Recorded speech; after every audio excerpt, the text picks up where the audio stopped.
साथ हैं वैदिक संस्कृति के अध्येता डॉक्टर अरुण कुमार जायसवाल जी। नमस्कार। नमस्कार। श्रीमद् भगवत गीता के 18वें अध्याय का 58वां श्लोक। मच्चित्तः सर्वदुर्गाणि मत्प्रसादात् तरिष्यसि अथ चेत्त्वमहंकारान् श्रोष्यसि विनङ्क्ष्यसि। उपयुक्त प्रकार से मुझ में चित्त वाला होकर तू मेरी कृपा से समस्त संकटों को अनायास ही पार कर जाएगा, और यदि अहंकार के कारण मेरे वचनों को ना सुनेगा तो नष्ट हो जाएगा, अर्थात परमार्थ से भ्रष्ट हो जाएगा।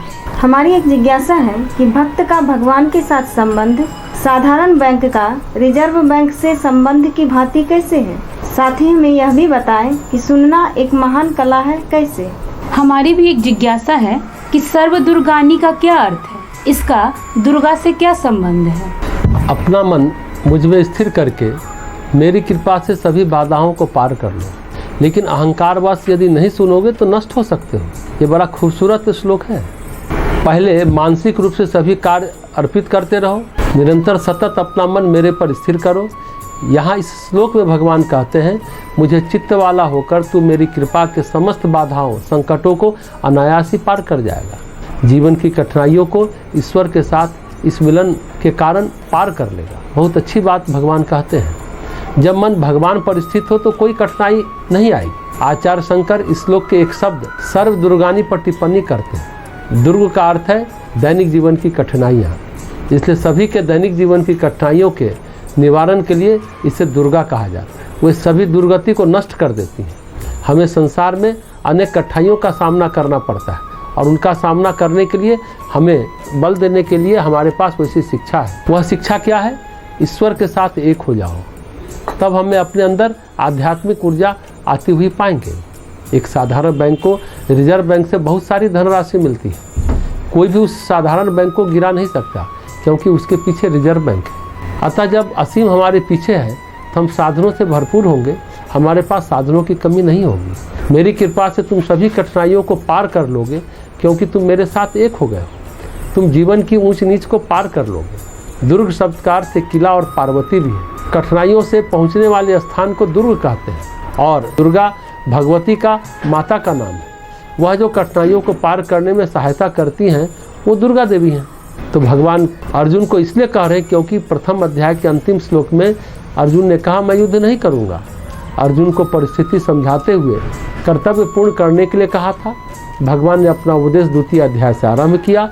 अब इस श्लोक में फिर से उसी बात को कह रहे, यदि अपने अहंकार के कारण तुम मुझको नहीं सुनोगे तो कष्ट में पड़ जाओगे, नष्ट हो जाओगे, भ्रष्ट हो जाओगे, परमार्थ से भ्रष्ट हो जाओगे अपने तीव्र अहंकार के कारण। तुम्हारे कल्याण के लिए कहता हूँ, तुम कहीं के नहीं रहोगे। यह चेतावनी अर्जुन को भगवान के द्वारा दी जा रही है। तुम्हारा मोटा अहंकार जो कहता है मैं इन शिक्षाओं को ग्रहण नहीं करूंगा, परमार्थ से भ्रष्ट हो जाओगे अपने तीव्र अहंकार के कारण। तुम्हारे कल्याण के लिए कहता हूँ, तुम कहीं के नहीं रहोगे। यह चेतावनी अर्जुन को भगवान द्वारा दी जा रही है। तुम्हारा मोटा अहंकार है जो कहता है मैं इन शिक्षाओं को ग्रहण नहीं करूंगा, यह तुम पर निर्भर है। तुम जीवन में भटक जाओगे, कष्ट में पड़ जाओगे। इसका मतलब तुम नष्ट हो जाओगे। उचित कार्य नहीं करोगे तो स्वाभाविक है नष्ट हो जाओगे। सोचने की बात है, हम ऐसा क्यों करते हैं? मोटे अहंकार के कारण करते हैं, पूर्वाग्रही धारणाओं के कारण करते हैं, आसक्तियों के कारण करते हैं। हम उनसे चिपके रहते हैं। अहंकार वह है जो सब प्रकार के मनों को आकर्षित करता है। हम दूसरे व्यक्ति के दृष्टिकोण की परवाह नहीं करते। दूसरे को भी सुन सकना अच्छा है।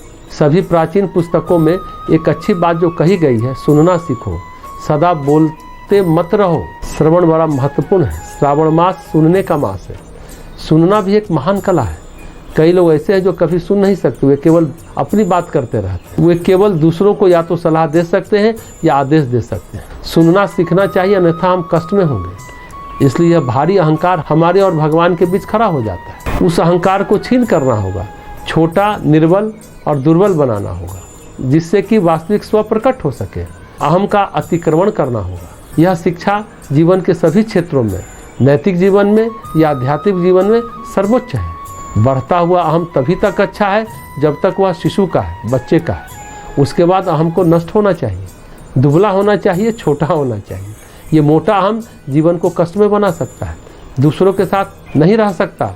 कोई व्यक्ति फिर मनुष्य बन जाता है, दूसरों में प्रेम उभार सकता है, अन्यथा वह दूसरों से टकराता रहता है। अहंकार से सभी को व्यवहार करना आना चाहिए। इस व्यवहार को बलशाली बनाइए, फिर अहम को जीतिए। यह कार्य चारित्रिक विकास के लिए अत्यंत महत्वपूर्ण है।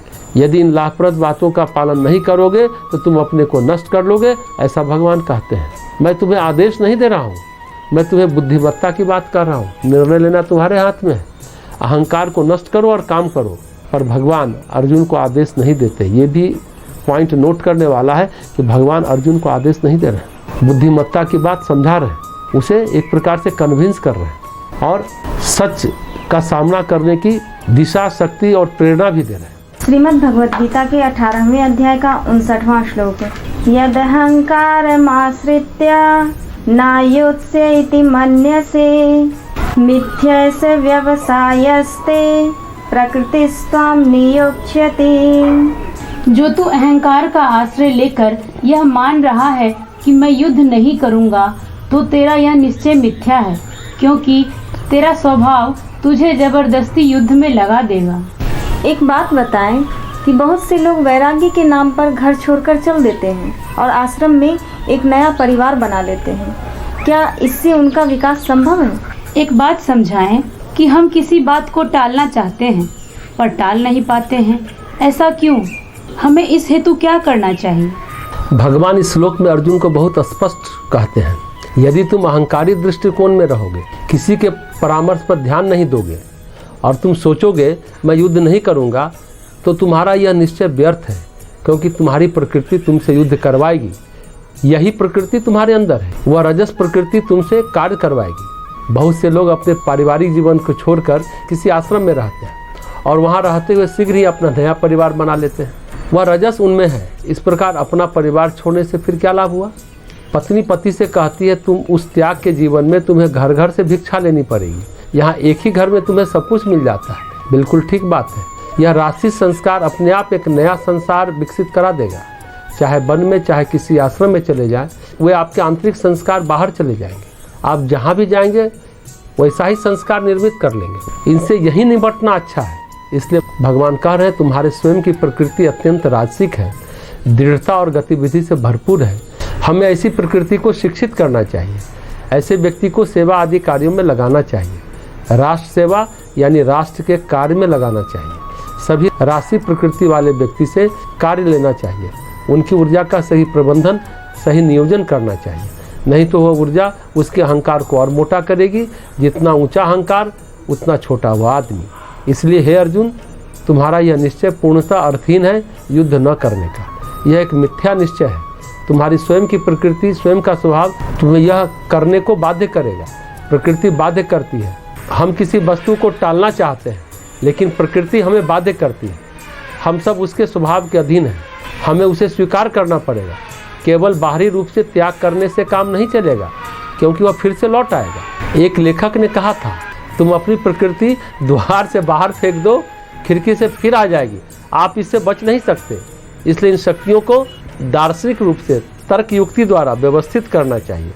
फिर भक्ति के द्वारा अहंकार को गलाना चाहिए, परंतु यह धीमी प्रक्रिया है। धीरे धीरे हम एक एक कदम आगे बढ़ा पाएंगे और अपने लक्ष्य तक पहुंच पाएंगे। ये सतत चलने वाली प्रक्रिया है, इसलिए धीमी प्रक्रिया है। श्रीमद् भगवद गीता के 18वें अध्याय का 60वां श्लोक।